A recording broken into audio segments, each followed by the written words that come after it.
क्या भारी है?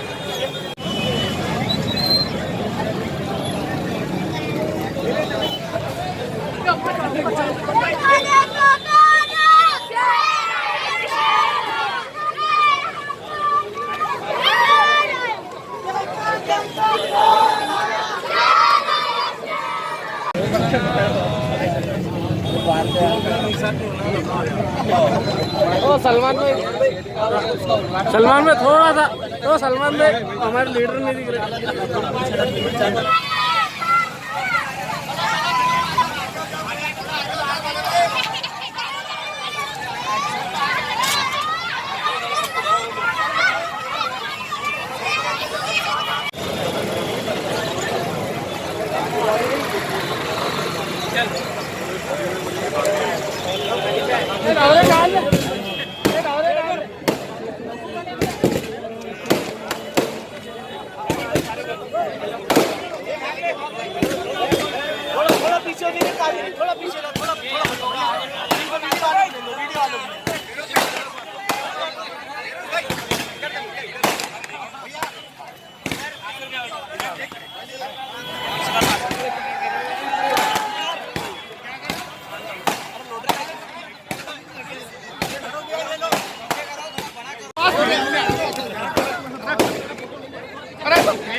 तुम पीछा ले रहे रोकने का ना हमने साजिद में पीछे तो समीर में पीछे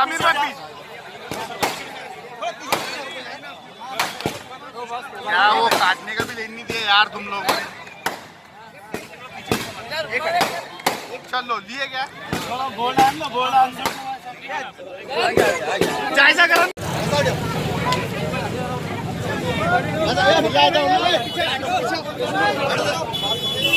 आगे कोई मत आओ अरे एक मिनट ये ऐसे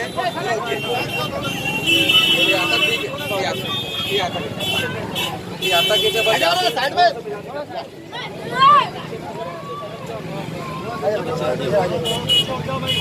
हटो एक हटो याद नहीं आवाज नहीं आया।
हमारी बात सुनो, मेरी बात सुनो।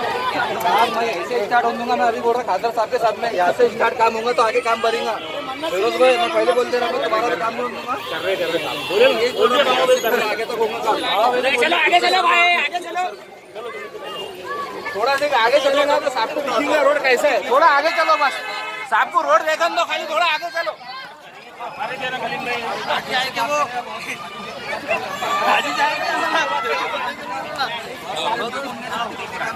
भाई क्या करना चाह रहा क्या लौट रहे जा रहे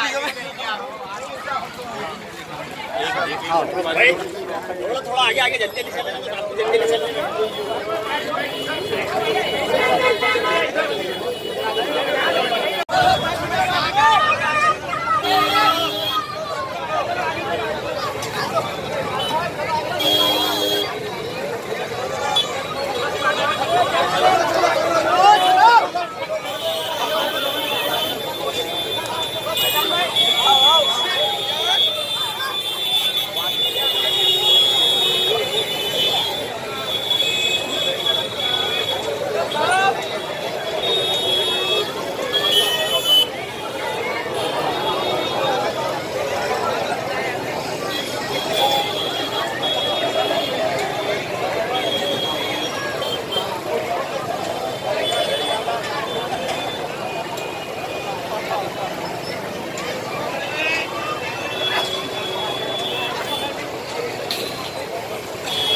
चलो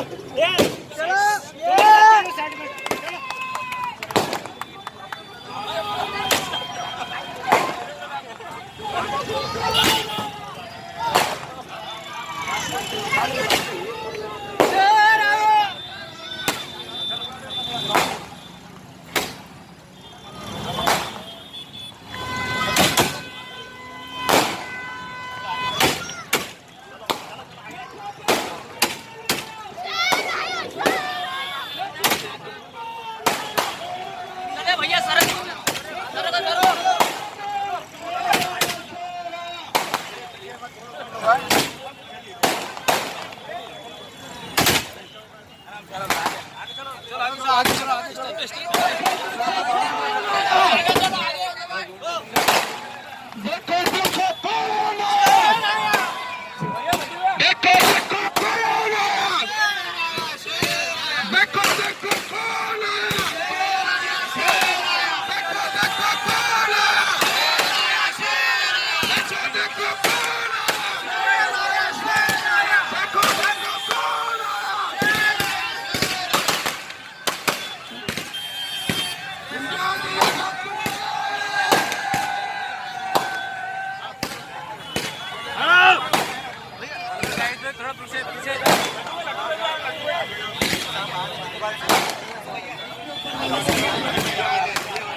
पीछे लोग भाई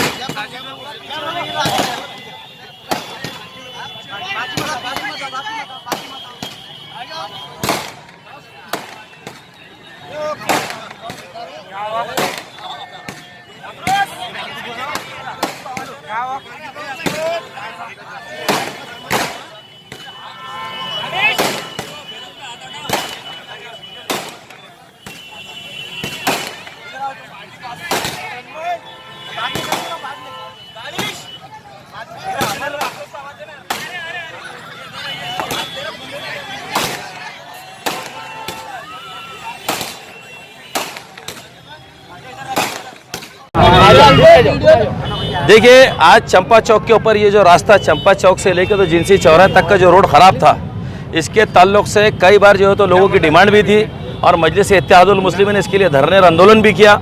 हमारे शारिक नक्शबंदी साहब की ज़ेर सदारत में इम्तियाज़ जलील साहब की हिदायत पर, उसी के साथ नासिर सिद्दीकी साहब, हमारे शायर सदर जनाब शारिक रशीद साहब, डॉक्टर गफ्फार कादरी साहब, उसे तमाम जितने हमारे समीर साही साहब, इनकी हिदायत के ऊपर कई आंदोलन किए गए।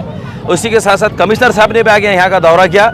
लेकिन कारपोरेशन के अंदर जो है तो पहली बार ऐसा हुआ है कि जैसे इम्तियाज़ जलील साहब ने जब मुख्यमंत्री साहब आए थे, उनका जो सत्कार कार्यक्रम रखा था, उसके बाद में ऐसे हालात पैदा हुए।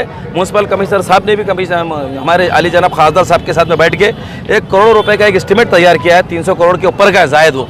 तो ये सारे काम होने वाले, लेकिन अभी सबसे ज़्यादा ज़रूरत चंपा चौक से लेके तो ये यहाँ पर अपने जमजम होटल तक की थी, जो रोड काफ़ी टूटा हुआ था। ये हमने मिन्नत समझ, हमारे खासदार साहब कई बार यहाँ पे से गए और यहाँ से गुजरने के बाद में उनको भी लगा कि ये रोड का बनना बहुत ज़रूरी है।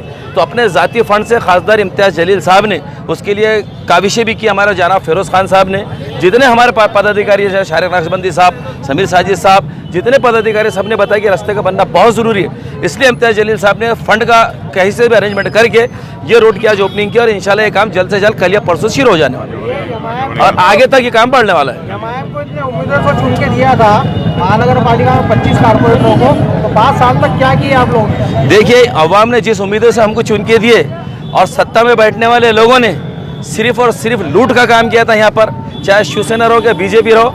अगर विपक्ष की भूमिका निभा के और अगर ईमानदारी से शहर के अंदर काम को, विकास को किसी ने उतारा तो मजलिस इत्तेहादुल मुस्लिमीन ने उतारा है। आप जाके हमारे 25 वार्डों का जायजा लो, जैसे कि आप लेते भी है, तो आपने देखा होगा कि ईमानदारी से जमीन पर पूरे काम उतरे हुए हैं। इतना देर क्यों लगी है ये रास्ता? नहीं, देखिए, अब आपको मालूम है कि कारपोरेशन की हालत कैसे, ये काम जिम्मेदारी कारपोरेशन की थी। ये कई दिन से हमारे आंदोलन चालू है, इसके ऊपर केसेस हुए हमारे ऊपर। आपके कार्यकाल में क्यों नहीं हुआ? कार्यकाल में काम हो चुका था, 3-4 साल पहले ये डामर का रोड बना था, लेकिन आपने देखो पानी का फ्लो कैसा है। ये फिरोज़ खान साहब ने हमारे मस्कत कंस्ट्रक्शन ने रोड को बनाया था, लेकिन पानी का स्लो ज़्यादा होने की वजह से ये रोड बार बार टूटता है। ये नेचुरल बात है। आप डामर का रोड बनाएंगे तो वो टूटने वाला है, और डामर का रोड कॉर्पोरेशन बनाने भी तैयार थी, लेकिन हमने उस चीज़ को कैंसिल किया। हमने कहा सीसी रोड होना, वन टाइम काम होना चाहिए, लेकिन पक्का और मजबूत काम होना चाहिए।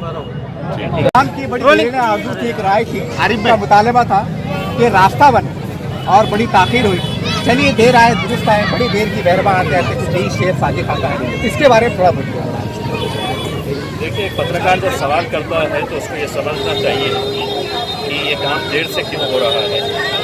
2 साल लगातार 1 रुपये का भी फंड ये खासदार को नहीं मिल रहा है, क्योंकि मोदी साहब ने कोरोना के समय इसे बंद कर दिया है। अगर 2 साल पहले अगर ये फंड अगर हमारे पास रहता तो शायद ये पूरा रास्ता है तो हम मुकम्मल कर लिए होते। मैं इस रास्ते से जब भी गुजरता था तो मुझे भी शर्म आती थी कि मैं जिस शहर की नुमाइंदगी करता हूँ, जिस ज़िले की नुमाइंदगी करता हूँ, यहाँ की सड़कों की ये हालत है। और मुझे बड़े अफसोस के साथ ये कहना पड़ता है कि एक तरफ केंद्र सरकार ने पूरा पैसा बंद कर दिया है, तो दूसरी तरफ शिवसेना, राष्ट्रवादी कांग्रेस और कांग्रेस की जो राज्य में सरकार है, उन्होंने भी ये तय करके रखा हुआ है कि वो 1 रुपये का फंड मुझे नहीं देंगे। इसके बावजूद भी हम किसी तरह से मैनेज करके अधिकारियों को मनाकर जितना फंड हो सकता है उतना लेकर आ रहे हैं। और सिर्फ आपको ऐसा लगेगा कि यही इलाके की एक सड़क ख़राब है करके, आज आप बुटी लाइन चले जाइए, आज आप नारेगांव चले जाइए, आज आप कितने इलाकों के मैं ऐसे नाम लूँ जो अगर मेरे पास फंड होता तो यकीनन मैं उसको अभी तक है तो हर साल 5 करोड़ के हिसाब से 10 करोड़ रुपया हमने है तो इन सड़कों के ऊपर लगा लिए होते हैं। लेकिन अब जितना भी फंड है उसको थोड़ा थोड़ा कुछ इलाकों के अंदर करने का। चंपा चौक जो है वो औरंगाबाद का एक बहुत मेन रास्ता है, और मैं सिर्फ ये रास्ते बनाने की बात नहीं कर रहा हूँ। यहाँ का चंपा चौक से लेकर जालना रोड का एक जो प्लान है, ये दोनों अगर रास्तों को अगर जोड़ा जाएगा तो यहाँ की प्रॉपर्टीज़ की कीमत बहुत ज़्यादा बढ़ेगी और इस एरिया की डिमांड बहुत ज़्यादा और बढ़ जाएगी। तो हमारी कोशिश ये है कि सिर्फ इतना रास्ता ही नहीं बल्कि चंपा चौक से जालना रोड को जो कनेक्शन करने का है, जो डेवलपमेंट प्लान का हिस्सा है, उसको जल्द से जल्द मुकम्मल करें। सर, ये रोड अभी कहाँ से कहाँ तक बनने वाला था? अभी फिलहाल जितना था उतना ये है, लेकिन हमारे कलीम साहब जो यहाँ के इलाके के हैं, उन्होंने एक मांग की है और उनकी मांग भी दुरुस्त है। मैं देखूंगा कि उसके अंदर कितना हम ये करें कि एक काम शुरू होगा और जो मांग उन्होंने किए हैं उसका बजट कितना होता है, मैं खुद पर्सनल लेवल के ऊपर उसको देखकर ये पूरा रास्ता हम कंप्लीट करवाएंगे। सर, एक आवाम की शिकायत ये है कि जयकल डैम भर चुका है और उसके बावजूद जो तो खासकर हमारे बेल्ट के अंदर 8 में पानी आता है। हमारे बेल्ट के अंदर नहीं है, ये बिल्कुल सही बात है कि 7 साल पहले जब मैं MLA बनकर आया था, मैंने यही मांग रखी थी कि क्या वजह है कि हमारे पास जब अच्छी बारिश होती है तो जयकवाड़ी डैम पूरी तरह लबालब भर जाता है और पानी रखने की जगह नहीं होती है, तो गेट खोलकर उसे पानी को फेंका जाता है बाहर। पानी का इस्तेमाल नहीं, महज 50 किलोमीटर की दूरी के ऊपर हमने अपनी लाइन तैयार नहीं की। अगर हर साल जो महानगर पालिका के अंदर सत्ता में बैठे थे, अगर हर साल वो सिर्फ 5 टाकियाँ अगर बनाते अलग अलग इलाकों के अंदर, तो वो पानी वहाँ पर फेंकने की ज़रूरत नहीं पड़ी होती। हम ये टाकियों के अंदर स्टोर करते और वही पानी फिर है तो हम लोगों को 2 दिन, 4 दिन या 6 दिन नहीं बल्कि दिन में 2 मरतबा हम पानी लोगों को दे सकते थे। ये महानगर पालिका के अंदर सत्ता में जो बैठे पिछले 25-30 सालों से ये सिर्फ अपने ज़ाती मफाद के लिए ये जो फ़ायदा करते गए हैं, बड़े अफसोस के साथ ये कहना पड़ता है आज इतनी अच्छी बारिश होने के बावजूद भी हम जयकवाड़ी डैम से पानी नहीं लेकर आ रहे हैं। लेकिन जो 16.5 करोड़ रुपये की जो स्कीम आई है, 1650 करोड़ रुपये की, वो स्कीम का हर महीने के अंदर मैं 2 मरतबा जायज़ा लेता हूँ और हमारी ख्वाहिश है कि जल्द से जल्द वो स्कीम अगर इम्प्लीमेंट हो जाएगी तो इंशाल्लाह औरंगाबाद के पानी का मसला, और मैं पहले भी कहता था कि औरंगाबाद में कभी भी पानी का मसला होना ही नहीं चाहिए था, ये सेल्फ क्रिएटेड है, ये महानगर पालिका ने खुद ने तैयार किया हुआ प्रॉब्लम है, वरना पानी हमारे पास है बहुत, सिर्फ हमको सिस्टम को इम्प्रूव करने की ज़रूरत थी, वो अब हो रहा है। सर, आपके विरोधियों की तरफ से आप पे आरोप लगता है कि मायन विकास के काम में जो वादा किया तो नाकाम हो गई, उनको आप क्या जवाब देना चाहेंगे? जैसा आपने हमको तफसील समझाया। सर, कुत्ते के भौंकने से मुझे फर्क नहीं पड़ता, तो जो भी विरोधी है वो समझ ले कि मैं आपकी दखल है तो कुत्तों के बराबर करता हूँ।